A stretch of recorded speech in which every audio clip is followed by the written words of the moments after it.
താൻ party സെക്രട്ടറിയല്ല, K വിജയന്റെ കാൽച്ചുവട്ടിൽ വാലും ചുരുട്ടിക്കിടക്കുന്ന വെറും ഒരു അടിമയാണെന്ന് MV ഗോവിന്ദൻ തെളിയിച്ചതെങ്ങനെയാണെന്ന് ഒന്ന് കേട്ടു നോക്കാം. ആഡംബര ബസ്സൊന്നുമില്ല, ബസ്സുണ്ട്. ആയിക്കോട്ടെ, അതെ ബസ്സുണ്ട്. ആ ബസ് അവര് പരിപാടി കഴിഞ്ഞാൽ അങ്ങോട്ട് കൊണ്ടുപോകല്ലേ, അത് നമുക്ക് കേരളത്തിന്റെ സ്വത്തായിട്ട് ഉപയോഗിക്കാനാണ് കഴിയുക. അതിനൊക്കെ വലിയ മൂല്യം കൂടുതലല്ലേ. സാധാ കേരള KSRTC അല്ല, ഇതിനു വേണ്ടി തന്നെ ഉണ്ടാക്കിയിട്ട് ബസ്സാണ്. ആ ബസ്സാണ് ഉപയോഗിക്കുന്നത്. അതിൻ്റെ ഭാഗമായിട്ട് ആ ബസ്സിനും ആ ബസ്സിൻ്റെ ഭാഗമായിട്ടുള്ള എല്ലാറ്റിൻ്റെയും ഒരു മൂല്യം തന്നെ ഉയരുകയും ചെയ്യാം. നിങ്ങളത് ഇതിൻ്റെ ഭാഗമായിട്ട് മാത്രമുള്ളതല്ല, അത് തുടരും.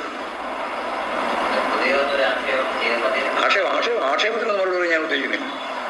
ആക്ഷേപം ഇങ്ങനെ പറഞ്ഞുകൊണ്ടേയിരിക്കും.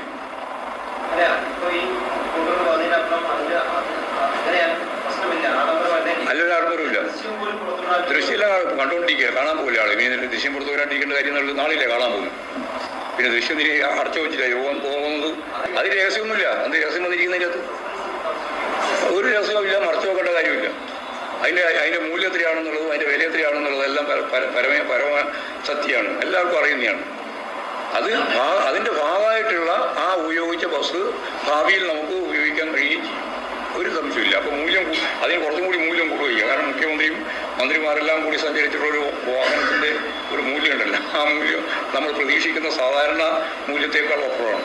ഇനി ഗോവിന്ദനോടൊരു വാക്ക്. കെ വിജയൻ എന്ന നിറുവുകെട്ടവൻ കയറുന്നതോടെ 1 കോടി രൂപയുടെ ബസിന്റെ മൂല്യം കൂടുകയല്ല, മറിച്ച് ഓട്ടക്കാലണയുടെ പോലും മൂല്യമില്ലാതാവുകയാണെന്ന് പോലും തിരിച്ചറിയാൻ കഴിവില്ലാത്ത തരത്തിൽ തലച്ചോറ് കെ വിജയന്റെ കാൽച്ചുവട്ടിൽ അടിയറവ് വെച്ച് കഴിഞ്ഞ തന്നോട് പൊതുസമൂഹത്തിന് തോന്നുന്നത് ഒരൊറ്റ വികാരമാണ്: അങ്ങേയറ്റത്തെ അറപ്പ് മാത്രം.